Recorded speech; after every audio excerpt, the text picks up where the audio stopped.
साथियों, good morning. सभी को मेरा मृदुल प्रणाम और मृदुल आशीर्वाद। आज पुनः हम लोग एक नए रूब्रिक्स को पढ़ने के लिए इकट्ठा हुए हैं और हमारे सामने में जब रोगी आते हैं तो हम लोगों को उस पर कैसे देखना चाहिए, कैसे। और उसका ऑब्जर्वेशन बहुत इंपॉर्टेंट होता है, बहुत महत्वपूर्ण होता है, क्योंकि बहुत सारी बातें रोगी स्वयं नहीं बताते हैं। आपको देखना पड़ता है या उसके अटेंडेंट पर डिपेंड करना पड़ता है। ऐसा नहीं है कि कुछ रोगी जानबूझ करके नहीं बताते हैं, लेकिन कुछ ऐसी बातें होती हैं जो कि वो उनको सचमुच में उसके विषय में जानकारी नहीं होती है और वह उनके उनके द्वारा वह व्यवहार में आ जाता है ना।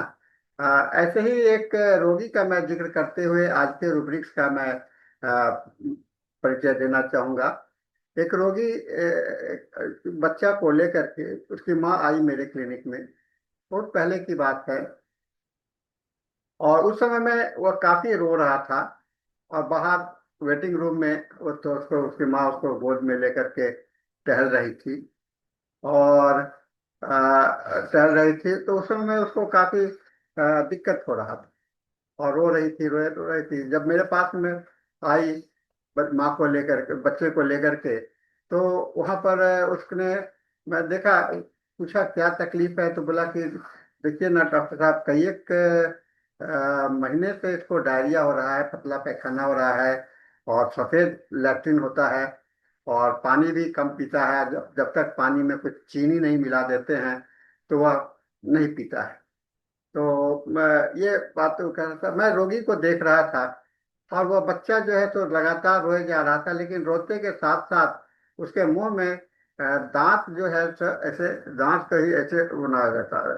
और सोचिए इसे कैसे कठिनाई से रो भी रहा होगा और कैसे ये कर रहा होगा। तो बस, और ये एक्यूट केस के जैसा था, काफी इलाज करने के बाद में भी ठीक नहीं हुआ था डायरिया इसका।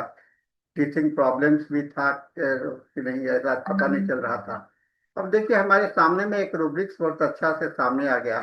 वो बच्चा जो है तो लगातार अपने दांतों के तले उंगली से नाखून को काट रहा है ना। और वो उसे माँ कह रही है कि वो मीठा पानी पीना चाहता है, यानी कि पानी में जब तक मीठा नहीं रहता है। स्टूल का कलर सफेद है और माँ उसको, बच्चे को गोदी में लेकर के घुमा रही है। आपके दिमाग में भी बच्चे दवाई आ रहा होगा, स्टूल का कलर सफेद है, 4-5 रूबिक्स आपके सामने में भी आ रहा होगा। और उस समय में उसे कैलकेरिया कार्ब दिया गया और कैलकेरिया कार्ब का सिंगल डोज से वह ठीक हो गया। तो साथियों, एक इस तरह की घटनाएं अक्सर आपके क्लिनिक में भी हुआ करता है। तो आज आइए हम लोग इस दांत काटने से, दांत से नाखून को काटना या काटने की टेंडेंसी होना, इस पर हम लोग आज अध्ययन करते हैं कि काटने रोगी के अंदर में ये भाव क्यों पैदा होता है, इसका साइकोलॉजिकल रीजन क्या है, इसको जानने का कोशिश करेंगे। माइंड बाइटिंग है ना, ये रूब्रिक्स जनरल रूब्रिक्स के रूप में है माइंड में, जिसमें एक प्रवृत्ति और आवेग है ना। ये अनकॉन्शियस आवेग होता है, सबकॉन्शियस होता है, आवेग होता है, इम्पल्स होता है, जिसमें कि व्यक्ति वस्तुओं को, समान स्वयं को या दूसरे को काटने लगता है। यह शरीर वास्तविक काटना या जैसे नाक शब्दों से भी काटना, ये दोनों होता है, दोनों को जिक्र। ये आक्रामक प्रवृत्तियां, आंतरिक बेचैनी और मानसिक विकार का व्यवहारिक प्रदर्शन हो सकता है। और ये भावनात्मक रिग्रेशन है, अवनति है और संकेत देता है कि काटने का व्यवहार आदिम प्रवृत्तियों या दबे हुए क्रोध को प्रकट करता है। हम लोग जब आदिम काल में थे तो वहां पर मार काट और एक दूसरे से लड़ाई झगड़ा होना और खास खास करके कंपटीशंस का रहता था। एक जानवर मिल गया, अब सब मिल करके उसको आपस में बांटने का और एक क्रोध होने का था। तो ये एक हम लोगों का टेंडेंसी के रूप में भी आता है। और रिपोर्टरी में इसके बहुत सारे रूब्रिक्स जो दिए हुए हैं, वह है माइंड बाइटिंग। माइंड बाइटिंग, दूसरों को काटना, ये दूसरों पर आक्रामक या हिंसक प्रवृत्तियां या क्रोध और उन्माद के दौरान करता है। है ना। मेंटल पेशेंट्स में आप ये देखिएगा, माइंड बाइटिंग हिमसेल्फ, अपने आप को काटने का कोशिश करता है।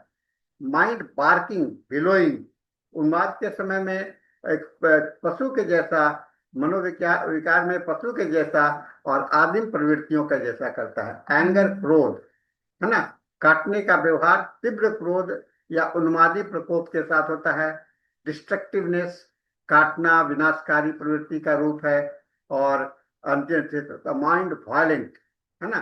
ये सब क्रॉस रेफरेंस के साथ में आप देख सकते हैं। उन्मादी अवस्था या भ्रम में दिखाने वाला व्यवहार होता है। इम्पल्स टू डू वायलेंस, है ना, कुछ गलत करने के लिए हिंसा करने की प्रवृत्ति जो होती है वो यहाँ होता है। फिर mind restlessness, mind weeping with road biting. आपने जिस रोगी को मैंने बताया वहां पर देखिए था कि वीपिंग विथ बाइटिंग, अपने को आपको काट रहा है, दांत से काट रहा है। और एक एनिमल बिहेवियर है ना। ये मैलिशियसनेस लेकर के होता है। इसका मनोवैज्ञानिक विशेषता ये है कि आदिम प्रवृत्तियों की अभिव्यक्ति है। यानी कि हम जब असभ्य थे, हम सभ्यता के विकास के प्रथम चरण में थे, उस समय में काटना, अवनति और इस प्रकार ये प्रतीक के रूप में माना जाता है। और क्रोध का आक्रामक नियंत्रण की कमी होती है। अंदर दबे हुए क्रोध और भावना, जैसे दर्द में आप काफी भावना को दबा करके शारीरिक अभिव्यक्ति के रूप में आता है। और ये चिंता और अति सक्रियता, बच्चों में भी ये देखा जाता है, अति उत्तेजना का संकेत होता है। और आत्महानि को पहुंचाने की प्रवृत्ति होती है। जब यह इंटरनलाइज हो जाएगा, अंदर हो जाएगा, तो यह स्वयं को काटना, आत्म आक्रमणता, दोष भावना या आवेग पर नियंत्रण की कमी को दर्शाता है।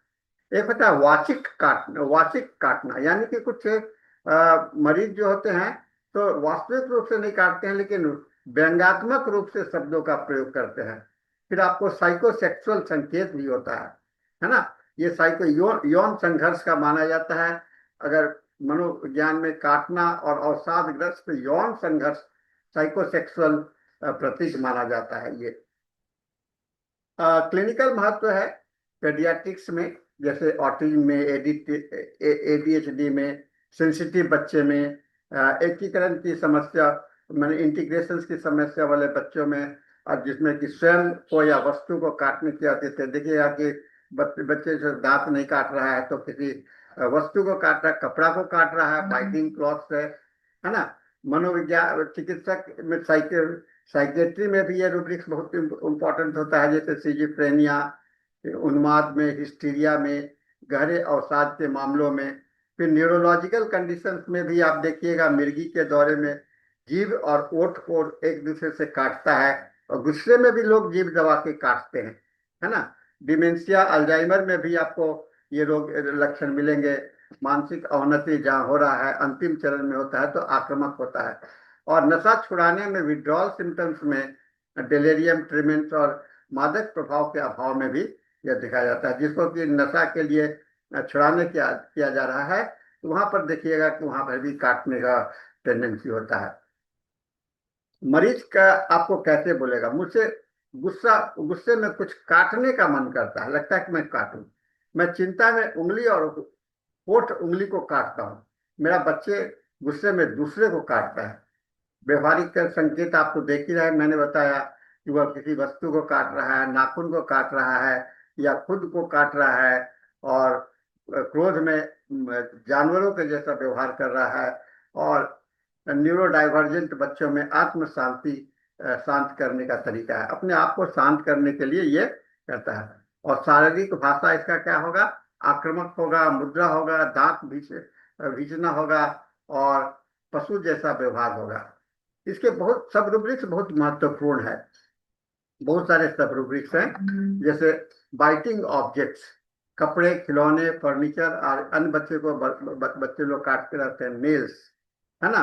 ये आदतन नाखून काटते रहता है, काट काट करके इतना कर देता है कि नाखून से खून भी आने लगता है। बाइटिंग लिप्स, है ना, तनाव और में होता है। बाइटिंग टंग मृगी के दौरे में भी देखा जाता है, और गुस्से में भी कभी कभी देखा जाता है। बाइटिंग हैंड्स एंड फिंगर, अब कभी कुछ लोग अपने हाथ को काटने का कोशिश करते हैं, उंगलियों को काटने का कोशिश करते हैं, बाइटिंग हिमसेल्फ, अपने आप को काटने का कोशिश करते हैं, बाइटिंग अदर्स, दूसरे को काटने का कोशिश करते हैं, बाइटिंग ड्यूरिंग कन्वल्सन्स, मिर्गी के समय में होता है। यह रूब्रिक्स है आपका। बाइटिंग मैलिसली, बदला लेने के हिसाब से भी जानबूझ करके ये काटते हैं। और बाइटिंग रेज, गुस्से में भी काटते हैं, भावनात्मक प्रकोप में अचानक काटना। बाइटिंग वीपिंग विथ, ये रोते समय में काटने का व्यवहार आता है। तो ये बहुत सारी रूब्रिक्स हैं जो कि आप अपने इसमें रिपोर्टरी में जाएंगे तो देखेंगे। चिल्ड्रेन इन निपल्स, बहुत सारे ऐसे कंडीशंस आप देखेंगे। दांत निकल रहा है उस समय में बाइटिंग डिजायर होता है। कभी कोई डिस्टर्ब कर दिया उस समय में बाइटिंग डिजायर होता है। कुत्ता को भी हाँ, एक पेशेंट को मैं देखा, वो अपने कुत्ता को काटता था। कुत्ता, एक कुत्ता का बच्चा था, वो लड़की थी, और उसने अपने कुत्ते को दांत से काटने का कोशिश कर रहा था, है ना। तो ये एक बड़ा अच्छा, आप थोड़ा सा इसको आप ऑब्जर्व करेंगे तो इसका आपको और भी अच्छा से ज्ञान हो सकता है। इसका क्लिनिकल सुझाव हो सकता है। वस्तु, ओठ, नाखून, चिंता और या आदत का विकार होता है। स्वयं और दूसरे को काटना, गहन मनोविज्ञान, मनोविकार, मिर्गी उन्माद, रेबीज का होगा। और दौरे में काटना न्यूरोलॉजिकल महत्व का होगा। और बदले लेने की भावना जो है हिंसक प्रवृत्ति का होगा। क्रॉस रेफरेंस में मैंने अभी बता चुका हूं कि डिस्ट्रक्टिवनेस, काटना, विनाशकारी प्रवृत्ति का उपरूप है। माइंड वायलेंट, काटना, हिंसा आदिम रूप है का व्यापक रूब्रिक है, ये जनरल रूब्रिक है। इसके वायलेंट के अंदर में ही आपको काटना भी आ जाएगा। इम्पल्स टू डू वायलेंस, है ना। ये आपका होता है मैलिशियसनेस, ये बदल जानबूझ करके करना। और बार्किंग एनिमल्स बिहेवियर, मनुष्य के, जानवरों के जैसा। कुछ रूब्रिक्स रिपर्टोरियल मेडिसिन हैं, जैसे बेलाडोना, उन्माद में, प्रलाप में अचानक काटना शुरू करेगा। स्ट्रेमोनियम, दूसरों को काटना, उन्माद, यौन के उत्तेजना के साथ में। स्ट्रेमोन स्ट्रेमोनियम, हिंसक काटना, चिल्लाना, पशु जैसा व्यवहार करना। टेरेंटुला, बेचैन, द्वेषपूर्ण काटना, अति सक्रियता होता है। लैकेसिस होता है, जीभ या होठ को काटना, चिड़चिड़ापन होता है। लाइसिन में रैबिस जैसा अवस्था होता है, क्रोध में काटना। और कुप्रम में दौरे में काटना। वेरेट्रम में आपको स्वयं या दूसरे का उन्माद। और कैलकेरिया कार में भी आप देखिएगा वह काटने का होता है, लेकिन कैलकेरिया कार में एक एंजाइटी होता है, डर डर होता है, उसके कारण बाइटिंग होता है। तो निष्कर्ष यह है, बाइटिंग बाइटिंग जो है तो मानसिक असंतुलन का प्रतीक होता है, जहां आक्रामकता, पशु सदृश प्रवृत्ति या आत्म विनाशकारी व्यवहार प्रकट होता है। यह हिंसा, विनाशकारी प्रवृत्ति और उन्माद के रूप में रूब्रिक में से निकटता रखता है, लेकिन मानसिक असंतुलन की भौतिक और आदिम अभिव्यक्ति है। क्लिनिकल महत्व, मनोविकार, विज्ञान, मिर्गी बच्चों में व्यवहार विकार और उन्माद सामान्य होगा। और काटना वास्तविक कभी होता है, कुछ प्रतीक शारीरिक होगा और कुछ वर्बल भी होता है, माने कि चुभते हुए शब्द से भी हो सकता है।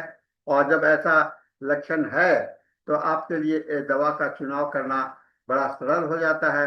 आपको इसको इस रूब्रिक का समावेश करके आप एक कॉन्स्टिट्यूशनल टोटलिटी के पास में पहुंच सकते हैं। ये एक महत्वपूर्ण महत्व संकेत है यह रूब्रिक हम लोगों को। और अक्सर आपको ऑब्जर्वेशंस कैसे करें, है ना, ऑब्जर्वेशन, आंखें खुला रखें, कान भी खुला रखें, और अपने आंख कान पूरे सेंसरी ऑर्गन से रोगी को देखिएगा तो बहुत सारे लक्षण जो आपको क्या कहते हैं, सब कॉन्शियस माइंड के होते हैं, अनकॉन्शियस माइंड के होते हैं, उसको देख पाइएगा। केवल आप अगर पूरे मन से, अगर दिल और दिमाग के साथ में आप क्लिनिक में नहीं बैठेंगे तो इस तरह के रूब्रिक न तो आप देख पाएंगे न रोगी से सुन भी पाएंगे, तो उसके धैर्य नहीं भी होगा। तो मैं साथियों, मैं आपसे यही निवेदन करूंगा, इस रूब्रिक से यह भी जानकारी संकेत लीजिए कि आपको क्लिनिक में दिलो दिमाग के साथ में बैठना चाहिए और ऑब्जर्वेशन कैपेसिटी को बढ़ाना चाहिए, लिसनिंग कैपेसिटी को बढ़ाना चाहिए। आप रोगी की बातों को सुनने की आदत बनाइए, उसके साथ समय व्यतीत करने की आदत बनाइए। तो थैंक यू आज के साथ में, और इसके साथ में आज का सेशन हम लोग समाप्त करते हैं। सभी को मेरा मृदुल प्रणाम, मृदुल आशीर्वाद। Thank you very much.